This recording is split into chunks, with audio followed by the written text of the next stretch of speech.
Finally tonight, as promised, a special comment on the Supreme Court's ruling today in the case Citizens United v. Federal Election Commission. On the cold morning of Friday, March 6, 1857, a very old man who was born just 8 months and 13 days after the Declaration of Independence was adopted, a man who was married to the sister of the man who wrote the Star-Spangled Banner, a man who was enlightened enough to have freed his own slaves and given pensions to the ones who had become too old to work, read aloud in a reed-thin voice from a very long handwritten document. In it, he ruled on a legal case involving a slave brought by his owner to live in a free state, yet to remain a slave. The slave sought his freedom and sued, and looking back over legal precedent and the Constitution and the America in which it was created, this judge ruled that no black man could ever be considered an actual citizen of the United States. They had for more than a century before been regarded as beings of an inferior order and altogether unfit to associate with the white race, either in social or political relations, and so far unfit that they had no rights which the white man was bound to respect. The case, of course, was Dred Scott. The old man was the 5th Chief Justice of the United States of America, Roger Brooke Taney. The outcome, he believed, would be to remove the burning question of abolition of slavery from the political arena for once and for all. The outcome, in fact, was the Civil War. No American ever made a single bigger misjudgment. No American ever carried the responsibility for the deaths and suffering of more Americans on his shoulders. No American was ever more quickly vilified. Within 4 years, Chief Justice Taney's rulings were being ignored in the South and the North. Within 5, President Lincoln, at minimum, contemplated arresting him. Within 7, he died in poverty while still Chief Justice. Within 8, Congress had voted to not place a bust of him alongside those of the other former Chief Justices. But good news tonight, Roger B. Taney is off the hook.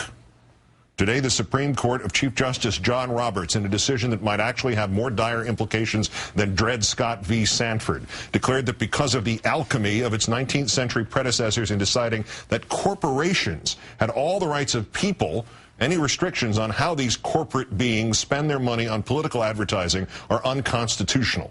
In short, the First Amendment, free speech for persons, which went into effect in 1791, applies to corporations, which were not recognized as the equivalents of persons until 1886. In short, there are now no checks on the ability of corporations or unions or other giant aggregations of power to decide our elections. None. They can spend all the money they want, and if they can spend all the money they want, sooner rather than later, they will implant the legislators of their choice in every office, from president to head of the visiting nurse service. And if senators and congressmen and governors and mayors and councilmen and everyone in between are entirely beholden to the corporations for election and re-election to office, soon they will erase whatever checks there might still exist to just slow down the ability of corporations to decide the laws. It is almost literally true that any political science fiction nightmare you can now dream up, no matter whether you are conservative or liberal, it is now legal. Because the people who can make it legal can now be entirely bought and sold. No actual citizens required in the campaign fundraising process. And the entirely bought and sold politicians can change any laws. And any legal defense you can structure now can be undone by the politicians who will be bought and sold into office this November or 2 years from now. And any legal defense which honest politicians can somehow wedge up against them this November or 2 years from now, that can be undone by the next even larger set of politicians who will be bought and sold into office in 2014 or 2016 or 2018. Mentioning Lincoln's supposed ruminations about arresting Roger B. Taney, he didn't say the original of this, but what the hell? Right now you can prostitute all the politicians some of the time and prostitute some of the politicians all the time, but you cannot prostitute all the politicians all the time. Thanks to Chief Justice Roberts, this will now change. Unless this near mortal blow is somehow undone, within 10 years, every politician in this country will be a prostitute. And now let's contemplate what the perfectly symmetrical, money-driven world of that order might look like. Be prepared first for laws criminalizing or at least neutering unions. In today's court decision, they are the weaker of the non-human sisters unfettered by the court. So, as in ancient Rome or medieval England, they will necessarily be strangled by the stronger sibling, the corporations, so that they pose no further threat to the corporations' total control of our political system. Be prepared then for the reduction of taxes for the wealthy and for the corporations, and the elimination of the social safety nets for everybody else, because money spent on the poor means less money left for the corporations. Be prepared then for wars sold as the new products, which Andy Card once described them as, year after year, as if they were new Fox reality shows, because military-industrial complex corporations are still corporations. Be prepared then for the ban on same-sex marriage and on abortion and on evolution being taught and on separation of church and state. The most politically agitated group of citizens left are the evangelicals. Throw them some red meat to feed their holier-than-thou rationalizations, and they won't care what else you do to this corporate nation. Be prepared then for racial and religious profiling, because you've got to blame somebody for all the reductions in domestic spending and civil liberties just to make sure the agitators against the United Corporate States of America are kept unheard.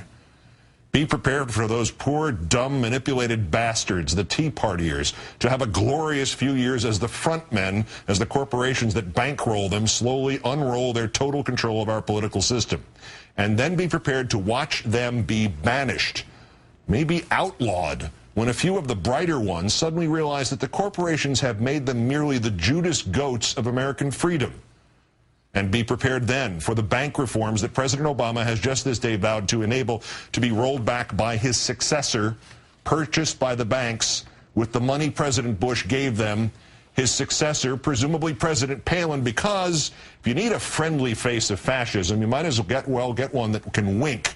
And if you need a tool of whichever large industries buy her first, you might as well get somebody who lives up to that word, tool.